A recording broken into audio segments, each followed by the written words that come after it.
Good morning, students. Today we will do biodegradable and non-biodegradable material.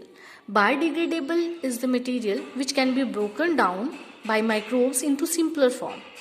Means microbes act on this material and convert it into simpler form.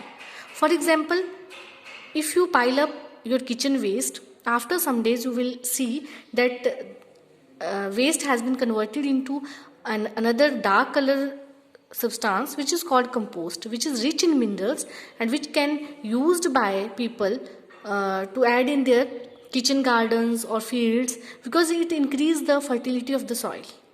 So organic waste of the plants and animals is biodegradable as it can be broken down by microbes into simpler form. So this is biodegradable material. So this material cannot remain for a long time in environment.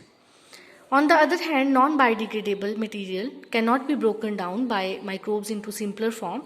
It remains in the environment for a long time, so it is dangerous for the environment. It causes environmental pollution. For example, plastic. Plastic cannot be acted upon by microbes. It remains as such for a long time and cause harm to the environment. So biodegradable and non-biodegradable are two forms of waste we generated. So our first duty is to separate this biodegradable and non-biodegradable waste. Biodegradable waste, if you will separate, it is responsible for recycling of minerals, as dead decaying organic matter is acted upon by decomposers which convert them into simple minerals.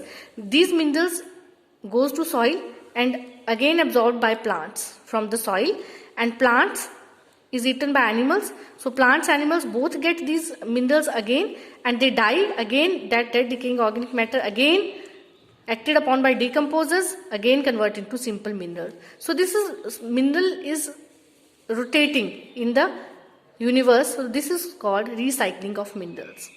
Thank you.